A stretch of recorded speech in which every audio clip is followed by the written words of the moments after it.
وَأَقِيمُوا الصَّلَاةَ وَآتُوا الزَّكَاةَ وَارْكَعُوا مَعَ الرَّاكِعِينَ، آیت نمبر ہے 43۔ یہ آیت سورۃ البقرہ کی نازل اگرچہ بنی اسرائیل کے لیے مضمون میں ہوئی ہے، ان کے متعلق بات کرتے ہوئے، لیکن یہ حکم ہمارے لیے بھی ہے۔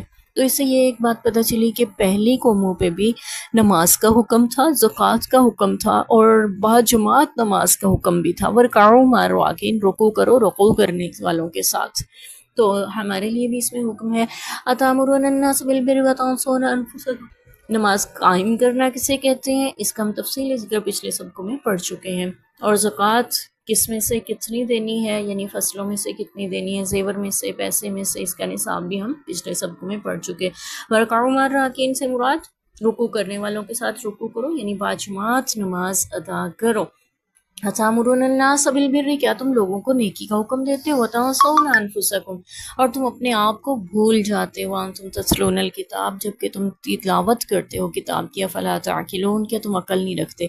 بنی اسرائیل کی ایک خصلت کا ذکر پچھلی آیات مبارکہ میں اللہ تبارک و تعالیٰ نے فرمایا تھا کہ وہ ایسا کرتے ہیں، بنی اسرائیل کے لوگ جو ہیں وہ چھپاتے ہیں حق کو، اور ایک جماعت ایسی تھی جو لوگوں پہ حق کو واضح کرتی تھی، لوگوں کو بتاتی تھی کہ وہی سچے نبی ہیں، یہ وہی نبی ہیں جن کی بشارت حضرت موسیٰ علیہ السلام سے ہوتی ہوئی، حضرت عیسیٰ علیہ السلام سے ہوتی ہوئی ہم تک پہنچی ہے، کتابوں میں منقول ہوتی ہیں۔ یہ وہی نبی ہیں جو ابراہیم علیہ السلام کی دعا ہیں، یہ وہی ہیں جن کے بارے میں اللہ تبارک و تعالیٰ نے ہمیں کتابوں میں لکھا ہے۔ نبی پاک صلی اللہ علیہ وسلم کا ایک نام آیا ہے رات میں، فارق کلیت کے نام سے موسوم کیا گیا ہے۔ تو یہ یعنی وہ جانتے تھے یہ وہی علامات ہیں، تمام موجود ہیں، ان کے صحابہ کی بھی نشانیاں اور علامات موجود تھیں ان کی کتابوں میں۔ تو اللہ فرما رہے ہیں کہ وہ لوگوں کو کہتے تھے ہاں ان پہ ایمان لے آؤ، لیکن خود ایمان نہیں لاتے تھے۔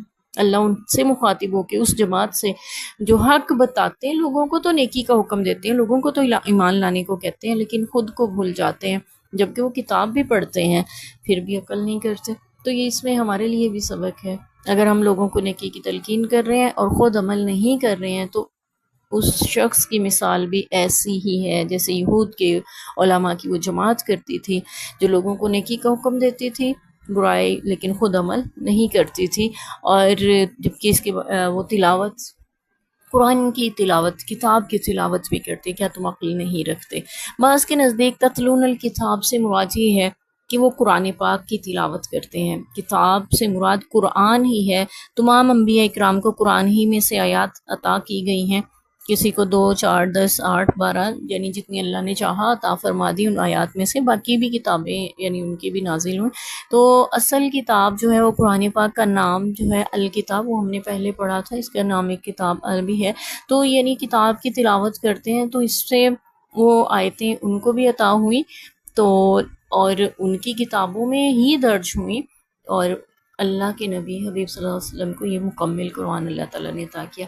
تو بہرحال یہاں پہ اللہ فرمائے تم خود کتاب پڑھتے ہو، اس میں علماء اکرام کے لیے فکر ہے، درس فکر، کہ اگر وہ لوگوں کو نیکی کا حکم دے رہے ہیں، بھلائی کی طرف بلا رہے ہیں، تو انہیں خود بھی عمل کرنا چاہیے، خود کو فراموش نہیں کرنا چاہیے۔